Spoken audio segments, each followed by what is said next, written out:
नमस्कार, आज़ाद सिपाही में आपका स्वागत है। मैं हूं राकेश सिंह। आज मेरे साथ बात करने के लिए उपस्थित हैं झारखंड के प्रथम मुख्यमंत्री और भाजपा विधायक दल के नेता बाबूलाल मरांडी जी।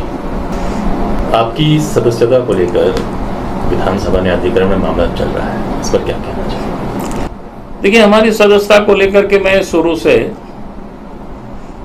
इस बात के लिए हम क्या बोलते हैं, मतलब हमें इस बात की आशंका नहीं बल्कि मैं इस बात को जानता था कि ये लोग गड़बड़ करेंगे। और हमने अपनी ओर से उस वक्त पार्टी को भी हमने कहा था कि भाई देखो, हमको लगता है कि जब पिछली दफा हम लोकसभा से रिजाइन दिए थे तो विधानसभा तो बहुत छोटा सा सीट रहे और हम निर्दलीय चुनाव लड़ गए थे और हम जीते भी, जनता ने साथ दिया। तो हमने पार्टी को उस वक्त कहा था कि नहीं, हम रिजाइन करके ही चुनाव लड़ेंगे। तो बोला कि नहीं, जब पूरी पार्टी विलय कर रही तो कोई प्रॉब्लम नहीं है, आप इसमें से मत रिजाइन करिए।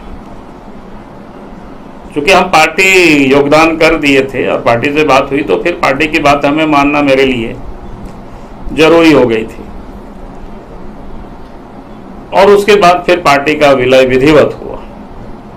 हम 3 लोग जीते थे जेवीएम से,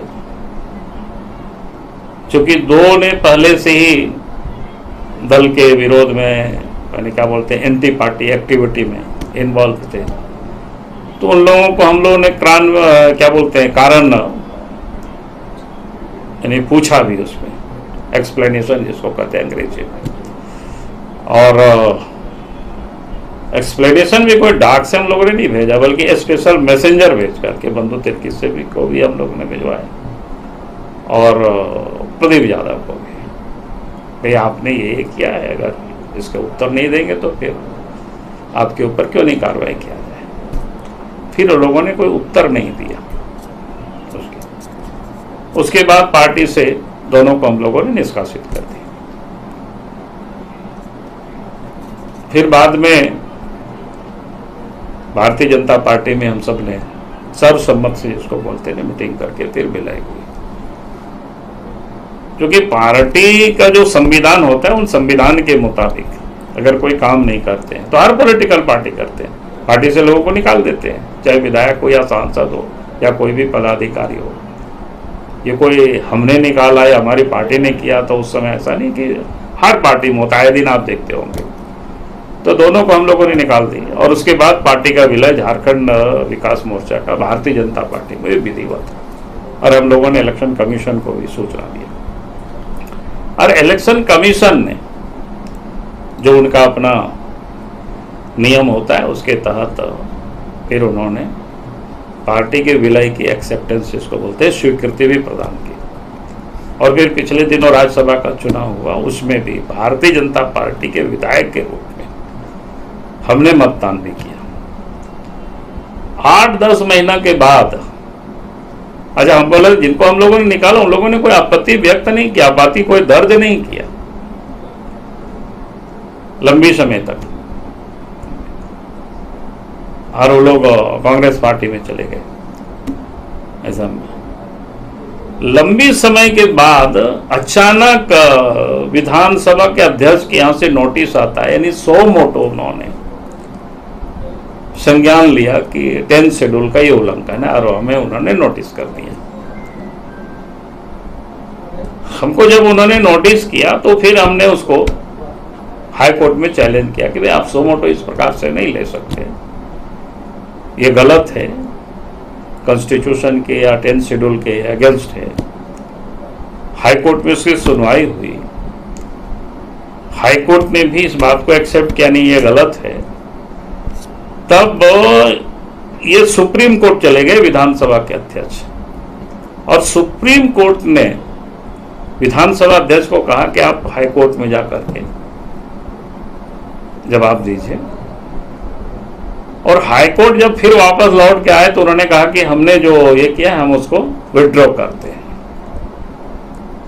उसके बाद उन्होंने जब 100 मोटो उनको विड्रॉ करना पड़ा, तब फिर राजकुमार यादव से, जो हम लोग पहले वहाँ विधायक हुआ करते थे, उन्हीं को डिफीट करके हम चुनाव जीते थे, उनसे उन्होंने पहला एप्लीकेशन डलवाया कि भाई ये 10 शेड्यूल का वायलेशन है, इसलिए इनकी सदस्यता समाप्त किया जाए। देखिए, पहला किससे करवाया? राजकुमार यादव से। हमको लगता है उसके बाद शायद उनको कोई समझ में आया होगा कि आउटर है, विधानसभा के सदस्य नहीं है, ये भी सवाल खड़ा हो सकता है। फिर उनको डिफीट करके हम विधानसभा आए हैं, ये भी सवाल खड़ा हो सकता है। फिर तब कराया गुमला के विधायक भूषण तिर्की से, जेएमएम के वो भी विधायक थे।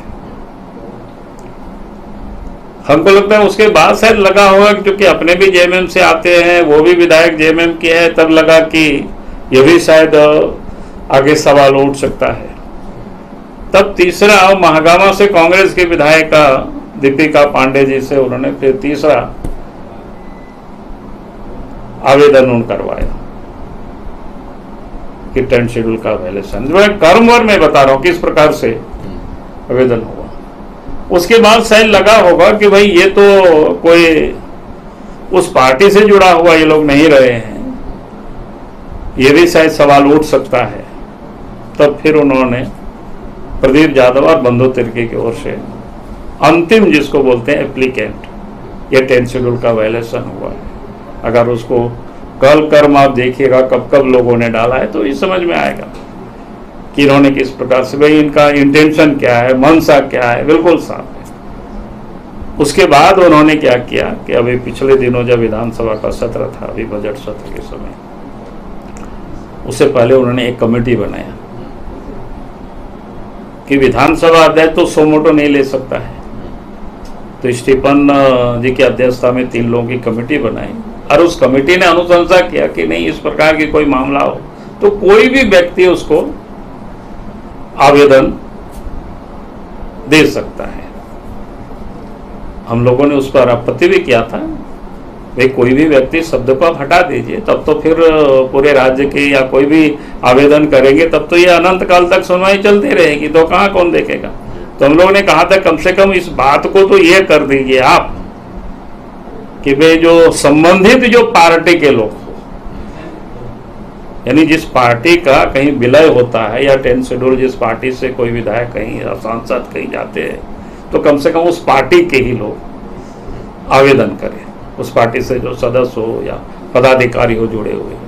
दूसरा हम लोगों ने कहा कि भाई ये जो टाइम टेबल भी तो कुछ तो फ्रेम करिए, जैसे विधानसभा और लोकसभा के चुनाव की जो आपत्तियां का होता है ना, जैसे 1 महीना के अंदर आप कोर्ट जा सकते हैं, 1 महीना के बाद आपको जाने का कोर्ट आपको इंटरटेनमेंट नहीं करेंगे, चाहे कोई भी चुनाव में जो गड़बड़ी होती है।